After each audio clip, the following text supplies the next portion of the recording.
everybody, welcome back. Today we are going deep on Privileged Access Management, or PAM. PAM, yeah.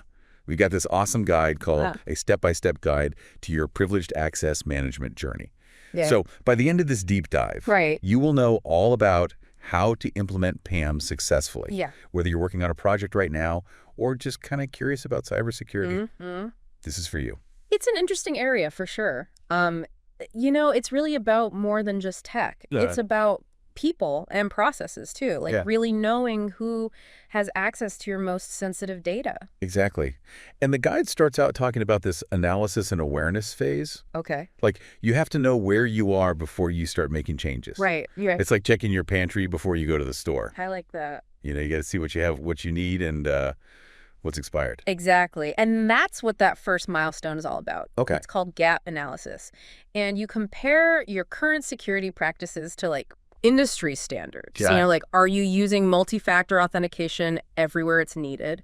Or do you have clear policies for granting and revoking access? Right. That's the kind of stuff a gap analysis helps you figure out. So we're finding those security holes, right? Those gaps that need to be plugged. Yep, exactly. Finding the weak spots. Cool. What's next? Well, milestone 2 is all about privileged account cleanup and enforcement. Ooh, that sounds fun. It is kind of satisfying. You find and remove any unnecessary privileges. Like a digital spring cleaning. Yeah, exactly. You'd be surprised how many old admin accounts or unused credentials are just sitting around in your systems, and not just servers. Even workstations can have these security risks. Wow, I never thought of that. It's like finding a box of old keys. You might not even know what they unlock anymore, but they could still be used to get into something important.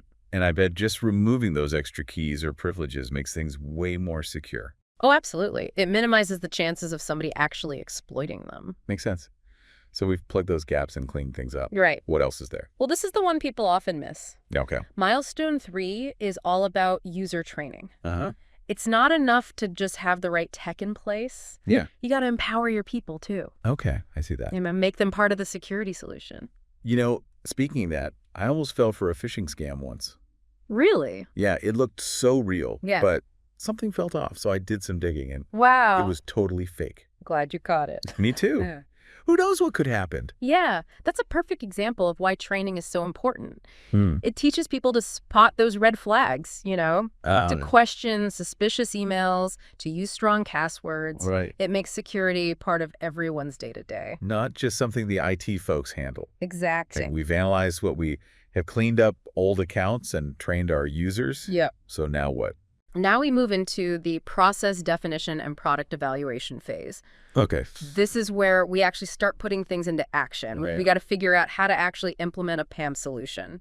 So it gets real now. It does get real. Cool. What's the first step? First step is establishing governance. Governance. Yeah. You got to figure out who has access to what, how they get that access, and how it's all monitored. Makes sense. It's like setting the ground rules for your digital kingdom. I love that. You know who's the king, who are the knights, and who can touch the crown jewels. Great analogy. Yeah. So we're defining responsibility and accountability. Exactly. Once you have that framework, you can start looking at actual PAM solutions. Okay. That's where milestone 2 comes in. The proof of concept, or POC. The POC. Yeah, you got to test drive those solutions before you buy them, right? It's like taking a car for a spin. Exactly. You want to make sure it handles well, has the features you need, Right. and no hidden surprises. Speaking of surprises, Yeah. I imagine it could be tricky integrating a PM solution with everything else you have. Oh, yeah, for sure. Yeah. You got to consider things like compatibility conflicts with existing security tools. All right. Sometimes it's smooth sailing, and sometimes it's a bumpy road. So what are we looking for during a POs? What tells us it's a good fit? Great question. First, how well does it integrate? Uh, You don't want a clunky integration that's going to cause problems later. Makes sense. Second, how's the user experience? Right. Is it easy to use? If it's frustrating, people won't use it. No matter how secure it is. Exactly. And then you got to dig into the technical details too. Okay. How does it handle authentication, authorization auditing? Does it meet your security needs and fit with your overall strategy? So finding that balance between functionality, security, and user friendliness. That's it. Once you've found a solution that ticks all the boxes, Yeah. then it's on to milestone 3, infrastructure design and implementation. Okay, so the PIC helps us choose the right KM solution. Right. But now we got to make it work with our existing systems. Yep. Time for the tech wizards to work their magic. You got it. All right, so what happens now? Well, it's not just plugging things in and hoping for the best. Oh, no. You got to think about high availability disaster recovery, scalability. Right. You're building a system that needs to be resilient and adaptable. Able to handle whatever comes its way. Exactly. So it's like we're building the foundation for our digital kingdom. I like that. We found the security gaps figured out. Right. Our governance tested some solutions. And now we're setting up a solid PAM implementation. We're making real progress. Feels like we're picking up speed. We are. All right, so we've got our foundation in place. Yeah. We've analyzed our security, figured out how we'll manage it all, even tried out some solutions. Right. Now it's time to actually put this stuff into practice, right? Absolutely. This is where it all comes together. Awesome. The guide calls this phase defining and planning delivery priorities. And the first milestone is discovery and onboarding. Discovery and onboarding, huh? Yep. Think of it like a treasure hunt for privileged accounts. Ooh, a treasure hunt. Yeah. You'd be amazed how many of these accounts with different levels of access are scattered all over an organization's systems. Discovery is about using special tools to find them all no matter where they're hiding. So we're uncovering all those secret accounts. Exactly. Shining a light on every corner of the digital kingdom. I like that. And then what's this onboarding part? Onboarding is all about bringing those accounts under the control of your PAM solution. Okay. So now you can manage them all from one place, enforce your policies, and monitor what's happening. Makes sense. You can't protect what you don't know exists, right? Exactly. Cool. So we found all our accounts and brought them on board. Right. What's next? Next up is least privileged access. That's milestone 3. Least privileged access. Yep. It's about giving users only the access they absolutely need to do their jobs. So no more giving everyone the keys to the kingdom. Exactly. It's like that scene in Lord of the Rings where Gandalf is trying to get into Moria. Okay. He only needs the door to open, not the whole mountain to crumble. I love that analogy. It perfectly illustrates the point of least privilege. Right. It minimizes the damage a compromised account could cause. Exactly. Smart. So we're being strategic about who has access to what. Yes. And this principle applies to applications and systems, too. Really? Oh, yeah. By limiting access at every level, we create a much more secure environment. Okay, so it's not just about people. Nope. It's about everything. Gotcha. And of course, we can't forget about the human element. Right. Milestone 4 is trust and accountability. Right. Technology can only take us so far. Exactly. If people aren't using it responsibly, we're still vulnerable. Absolutely. That's where things like multi-factor authentication or MFA come in. MFA. Yeah. It's an extra layer of security. It verifies a user's identity, so it's harder for someone unauthorized to get access. So it's like double-checking someone's ID. Exactly. And it's not just about the tech, right? Yeah. Right. We need to create a culture of accountability, too. Absolutely. People need to understand the importance of security and that they have a role to play. So everyone needs to be on board. Everyone, from the CEO to the newest intern. Cool. So we've got accountability covered. Yep. Milestone 5 is audit and regulatory compliance. Ah, yes. This is where we make sure everything's above board. So we're following the rules. Exactly. You need to make sure your PAM solution meets all the necessary regulatory requirements. Like HIPAA for healthcare. Right. High PCI DSS for payment cards. Gotcha.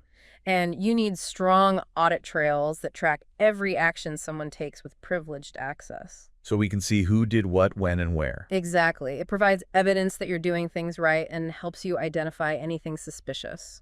So we're not just doing PAM for fun. Nope. We're being responsible and meeting those industry standards. Right. Building trust, showing we take security seriously. Okay. So far, so good. Right. And now we're getting into some of the nitty-gritty details. Yeah. Milestone 6 is about stale passwords and removing personal credentials.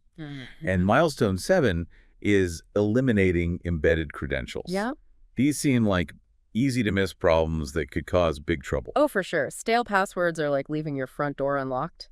Yikes. It's an easy way for attackers to get in. Yeah, that's not good. That's why you need to make people change their passwords regularly. Okay. Automated password rotation is your friend here. So no more using the same password for years. Nope. Gotcha. And what about these embedded credentials? These are passwords or API keys that developers sometimes hard code into their code. Okay. They do it for convenience, but it's like leaving a secret back door open for attackers. Ooh, sneaky. Yeah. Instead, you should use the PAM solution to provide those credentials only when they're needed. So no more hidden back doors. Exactly. Much safer. Yeah. Finally, milestone 8 brings us to the network level. Okay. Enabling network communication only through the PAM solution. Right. We're funneling all that privileged activity through a secure channel. So everything is monitored and controlled. Exactly. It's like having a security checkpoint at the entrance to all your sensitive systems. Nice. So only authorized people can get in. Exactly. And we can see everything that's going on. Yep. Total visibility. Awesome. Man, we've covered so much. We have. From finding those security gaps to training users to setting up all those network checkpoints. Yeah. It's been a whole journey. It really has. And, it keeps coming back to the human element. Mm-hmm. The guide's final thought section really hits on that. It does. Tech can only do so much. Exactly. You can have the best PAM system out there. Right. But if people aren't careful, if they don't understand security, it's all pointless. It's like having a fancy alarm system and leaving your doors unlocked. Exactly. So how do we get everyone on the same page then? How do we make that security culture happen? It starts with education and training. Okay. But not just like a one-time thing. Yeah. It needs to be ongoing. You got to make it engaging. Keep it top of mind. Okay. Make it relevant to people's work. So no boring lectures about passwords and stuff. No. Got to be more fun than that. Right. I've heard of companies using games to teach security. Oh, yeah. Gamification. Yeah. Make it a challenge. Right. Something people can get excited about. Cool. And not just the tech stuff either. No. Teach them how to spot suspicious activity. Right. How to report it. Yes. How to think critically about security in general. Absolutely. Make them proactive. Yeah. Question things that seem off. Right. Be part of the solution. I love that. Make them feel like a security team. Exactly. Everyone has a role to play. And communication is key, too. Oh, yeah. Keeping people in the loop about threats and updates. Transparency is so important. Yeah. If people feel like they're in the dark, they won't care. It's like they're not part of the team. Right. Be open, share information, address their concerns. Encourage people to talk about security. Exactly. Man, this has been really eye-opening. And it has. PAM is way more than just the tech. It is. It's the people, the processes, the communication. Right. Building that culture of security. Couldn't have said it better myself. It's about finding that balance between strong security and making it easy for people to do their jobs. It's a journey. It is. And every organization needs to be on it. To protect what matters most. Well said. And that wraps up this episode of The Deep Dive. Great talking with you. Thanks for joining us, everybody. Stay curious, stay informed, and stay secure.